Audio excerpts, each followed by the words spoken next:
Missy Hall, and I am a rescue wife. I have been rehomed several times. But don't be sad. Shh, don't be sad. You don't have to sing that song they kill the puppy to. I have found my forever home, you guys. I have. And my new husband has one of those "Who rescued who" bumper stickers. And this time I married a man a lot younger than I am. Yeah. Oh, yeah. Yeah, my new husband is 13 years younger than me. Yeah. You know what that means. It means amazing tech support is what that means. Like, he can get me on the Zoom, you know, it's hot. It's very, very hot. And he's a short guy. He's only 4'11". He comes up to about here on me. Let's be clear, I got used to it fast. I did. Except for the day that he accidentally left the house wearing my capri jeans as regular jeans. I mean, that was a bad day for both of us, quite frankly. It was a bad day. And here's the thing, I would not trade him for the world because he has a huge heart. Like, he's amazing. But I'm not gonna lie, I miss having a tall guy behind me to be the little spoon, right? To get to be all little. Like, when my husband spoons me at night, it's like putting on a little backpack to go to sleep. Like, I feel like Dora the Explorer, you know? I'm the map. But we're so lucky, we get along beautifully. Like, I have not even started waking him up with my favorite game. Ladies, you know this game. Guess what mood I'm in today? I don't know, but you can guarantee that it is your fault. And bonus round, whatever you did yesterday that I loved, today it's just gonna piss me off. That is how we do, right? And I'll never forget the night that we met the man who is now our son-in-law. My daughter brought home her boyfriend for a long weekend, and I got out the charcuterie board, I got out board games. I put on a bra, because I'm classy. I am, and we had a great time. We all turned in for the night. I was the first one up. What is the job of the first person up in the house? Yes, coffee. I got an empty mug in my hand. I am 5 inches away from the coffee pot, and I hear this voice say, "Good morning, ma'am." I'm like, "Good morning." It's like, "Listen, I just want you to know that we are not having sex." I was like, "Oh my God, of course we're not. That's disgusting. My husband is right upstairs, you know?" I was like, "Oh, you mean with my daughter?" And then I was offended. I'm like, "Why not? She's adorable." And he said, "Because of God." I was like, "Well, that's new." He's like, "No, we believe that God would want for us to wait until we're married before we have sex." I'm like, "You know what? I can totally respect that. I can totally respect it. Here's another thing that God wants.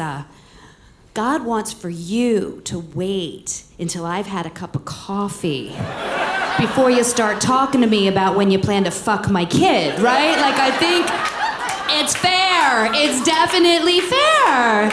Yeah.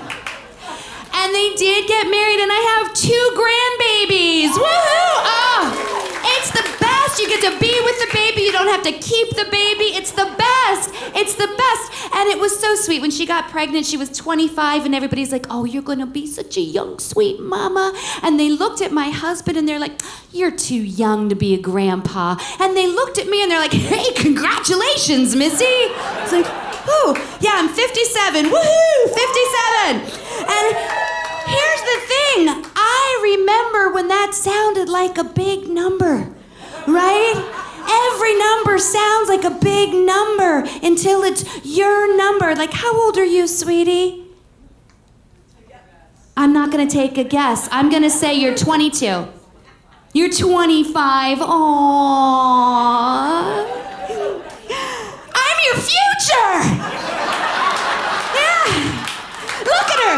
Look at, she's smiling like she's okay with that, but in her head she's like, that's not gonna happen to me. I'm like, it is 25. This is all gonna happen to you. One day, you are gonna look out of your sleeve and you are gonna see your mom's hand. right? You are. Yes. Your neck is gonna get weird. You're gonna look like a turkey or a chicken or something. You're gonna go through this nice cosmetics counter, and some 25-year-old behind there is gonna look at you, and she's gonna go, "Aw, you look tired. Do you want to try this eye cream?" You'll be like, "I will hurt you. I used to be you, and I have been using that eye cream for 25 years, right? Like, you can rub all the snail mucus on your skin you want to. This is all gonna happen to you." Honey, the topography gets weird. The topography changes, right? At some point in my mid-40s, my body was like, "You know what? We should probably hold on to some of this. Let's grow some more tits on her back. Let's do that." And it looks fine from a distance, but underneath here, it is like a melting snowman, right? These are not even my boobs. I'm wearing so much Spanx under here. This is my muffin top. Like, just push, yeah. My belly button is right here, sorry. Yeah. Yeah, when I was 25, I was picking out my panties based on what some guy thought, like, are these cute? Do these make my butt look good? Yeah. At my age, I pick out my panties based on what the paramedics might think, right? Like, I got this one moment to make an impression after my heart attack, you know? She's like, she's kind of cute. Maybe a good time, but clearly very responsible and an excellent grandmother. That is what my underwear says about me, right? And it happens fast, right? It happens fast. Like, it seems like just a few summers ago, I was 20-nothing, I'd strut out in my bikini, and I'd hear this, "Oh my God, check her out. She is so hot." It's a little different now. It's a little different. I schlepped through the sand in my tankini. And I hear this, "Oh my God. Check her out. She is so brave." Yeah. Yeah, I used to diet and exercise so I would look good naked, right? Now, I have to diet and exercise just to stay alive. They're so serious about that at the doctor's office, right? They use all those judgy words like cholesterol and diabetes, you know, and I'm not a huge fan of exercise. I enjoy a nice brisk sit. That is my favorite. And I'm telling my doctor this, he's like, Missy, you don't have to do that much. Just go outside. Take a walk. Enjoy nature. I'm like, ugh.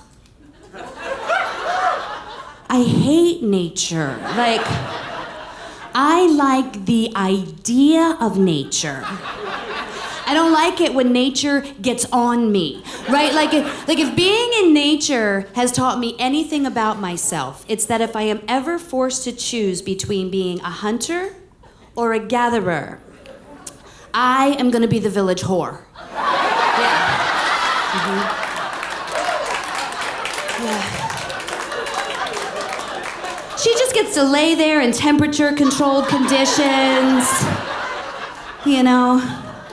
I did give the exercise a try, like I dug out my old sports bra from New Year's resolutions gone by, you know. We all have one of those buried somewhere, even this guy has one somewhere, and I'm wrestling into this thing, and I'm sweating and panting, and my Fitbit's yelling, abort, abort, abort. And I get it on, I got one arm pinned above my head, and one boob is stuck behind my armpit. And it's laughing at me. It's like, what sport are we going to play? I'm like, that's a good question, sports bra, you know? Then I rolled into some yoga pants. Those are cute, right? 25, the yoga pants. And I looked in the mirror and I was like, huh. I wonder if a camel ever does lift up its paw and think,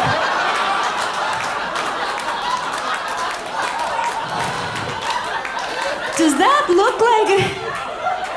It does. You guys are welcome that I did not wear those for you tonight. You are welcome. Yes, you're quite welcome. Oh, man. Yeah. I have noticed, though, the older I get, the more invasive doctor's appointments get. Like, suddenly, everybody wants to look up my butt. And they don't say why. They don't say why. They're just like, your chart looks great, but we do need to do a rectal exam. And I'm like, well... okay, but you know, I'm just here to get my teeth cleaned, right? Like this feels a little invasive. Yeah.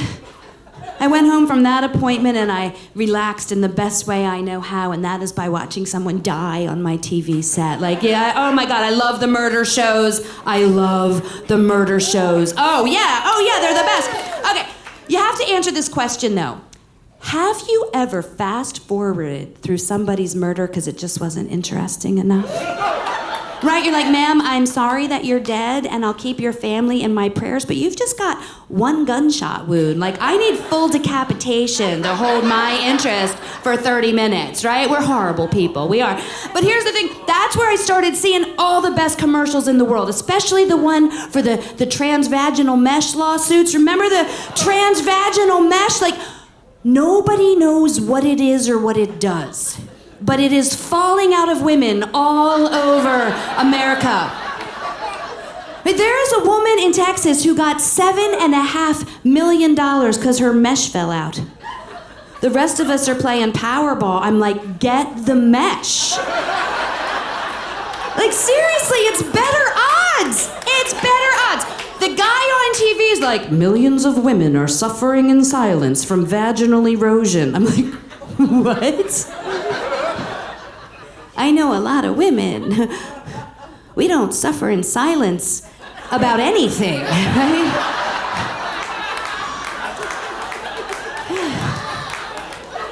I'm too hot. I'm too cold. My vagina is eroding. Like, we're gonna mention it. We're definitely gonna mention it. Oh, my goodness.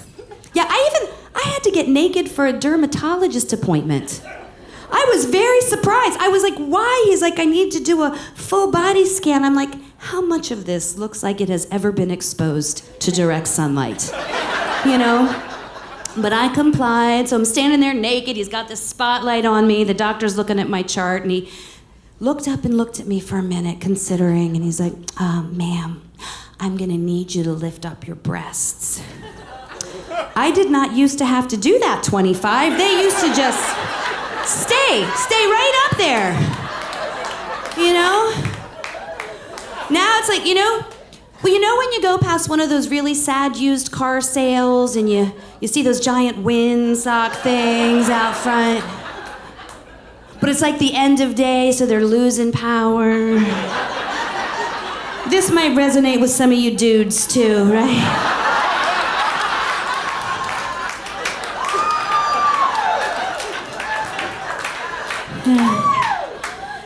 So I throw him over my shoulder. He takes out this little pen light. He's looking underneath there. He's like, I'm not too worried. I think most of these dark spots are just due to aging. I'm like, what? Dark spots? Aging? Well, what are the other dark spots? It's like it's just a couple chocolate chips. Ah, here's your remote. You know? Yeah. And I gotta tell you guys, I am celebrating 1 year into my survivorship of breast cancer. Yeah. Oh, thank you. No, but I like to bring it up. We all got parts, and all our parts need to be checked. He said he would do it after the show for everyone. No, but get your parts checked. Get them checked. I am so grateful to be standing here. So, so grateful. And, you know, when you get it, thank you. You know, for a minute we didn't know. But I'm I'm here and I'm so happy. And when you get a cancer diagnosis, this thing happens. You have to decide, am I going to be afraid of everything or am I going to be afraid of nothing? And I went with nothing. Yeah. And here is how I know this to be true. Yeah, thank you. You can't scare me, you guys. I no longer hover over public toilet seats. No more. Over 50 years of lying in the seat, hovering, peeing on the floor. No more. I just sit right down and I get comfortable. Yes. I will sit on a public restroom toilet seat on the New Jersey Turnpike at 3 o'clock in the morning. I pooped on the plane to come here to Florida. You can't scare me. But of course I was terrified in the beginning. Of course I was. And I met the surgeon. He was this lovely man. He's examining me. He's like, I'm really sorry to meet you like this, but we are going to get you through this. And he's looking. He's like, all right, now your right breast is longer than the left one, which was really a pretty shitty thing for him to say because my right breast is not even the one that had cancer in it. Right?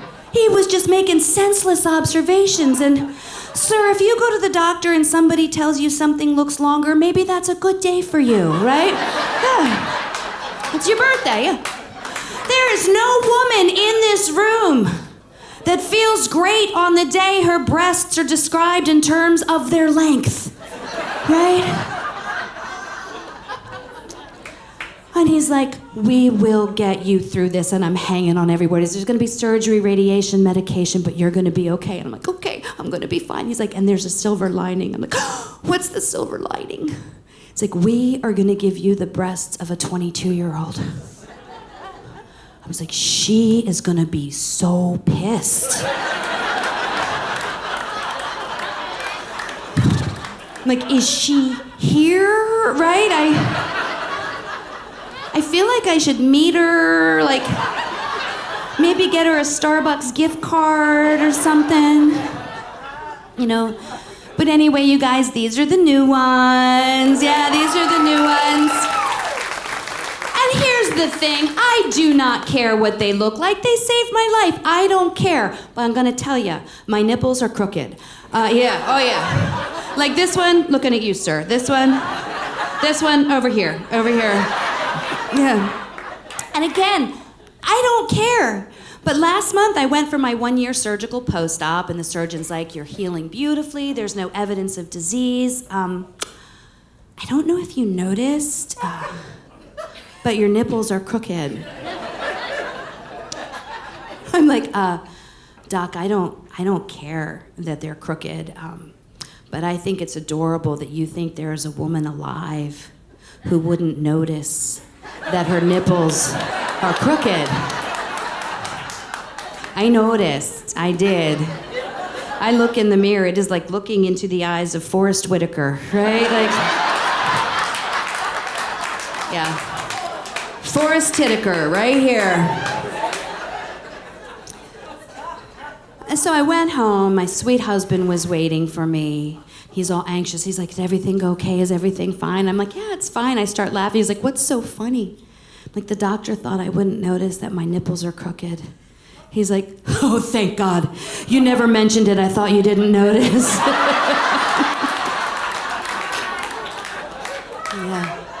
Yeah, but ladies, what is our least favorite doctor's appointment?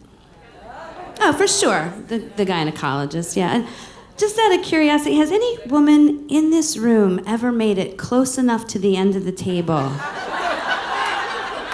on the first scoot down? No woman in the history of gynecology has ever made it close enough to the end of the table on the first scoot down. We never stick that landing. We never stick it. It's always like, scoot down. Nope, a little bit more, scoot down. Nope, a little bit more, scoot down. Nope, a little bit more. I'm like, dude, My hoo-ha is on your face. He's like, perfect.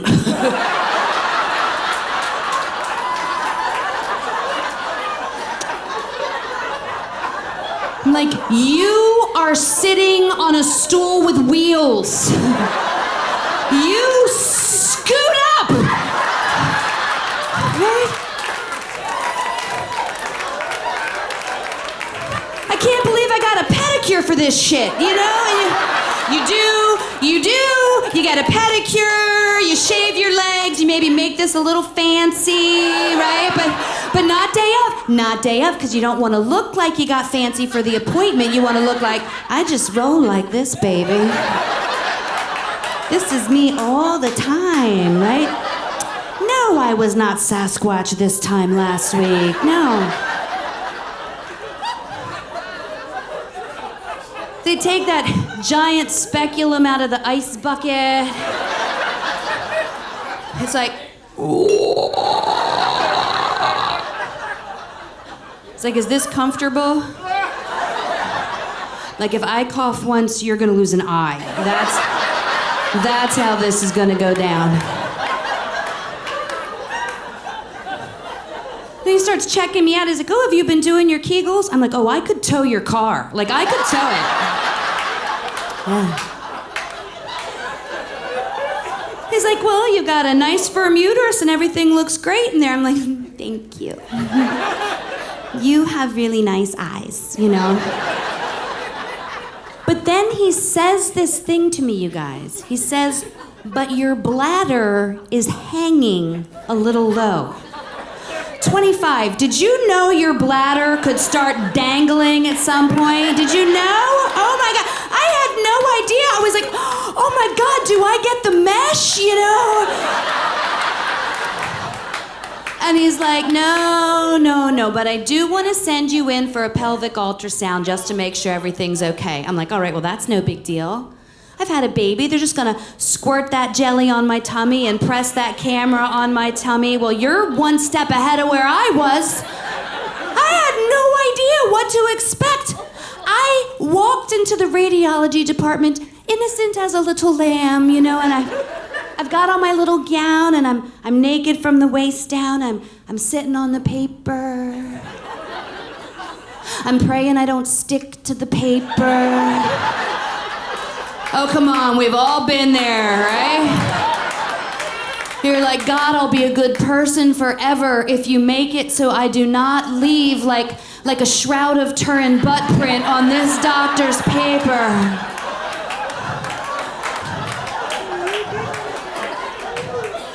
And in walks the hottest dude I have ever seen in a lab coat.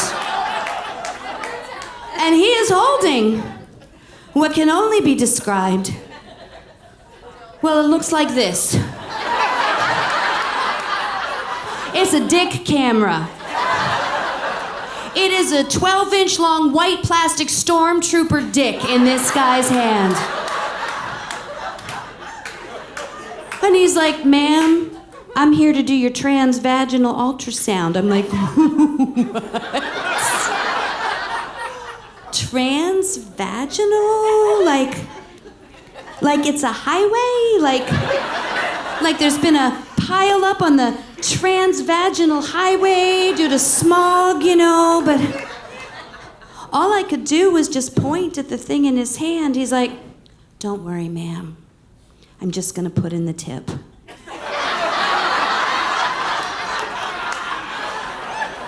Well, we've heard that before.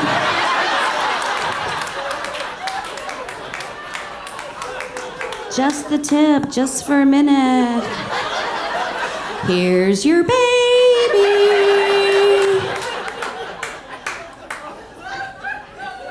Then he looks me in the eye and he pulls a condom out of his lab coat pocket. And not a special for medical use only condom, right? Like not ribbed for my pleasure or anything. Just a regular Trojan's prom condom in this guy's pocket. And he's looking at me as he starts rolling it down this thing. Like, is my insurance going to cover this?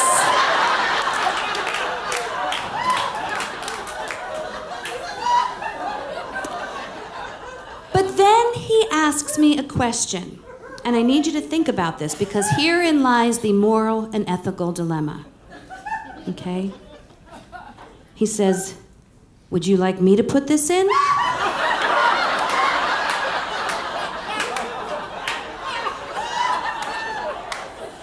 Or would you like to do it yourself? How do you answer that question? Right? Nobody's ever asked me if I feel like doing my own medical testing before. Shouldn't I have some training or get to practice like a tongue depressor or like something you put in your ear before you hand me this thing, right? And what is the polite thing to say? If I'm like, "Oh no, baby, you do it." I'm a whore, right? If I grab it from him, still a whore, sir, still a whore. What do you do? Right, what do you do? And men, put yourself in this situation, hypothetically. Clap it up if you would do it yourself. Yes. You do it yourself a lot, don't you? Yeah. You go. Yeah. Clap it up if you would let him do it. Yeah. I paid a copay. I let him do it. I let him do it 5 times. And it was amazing. And you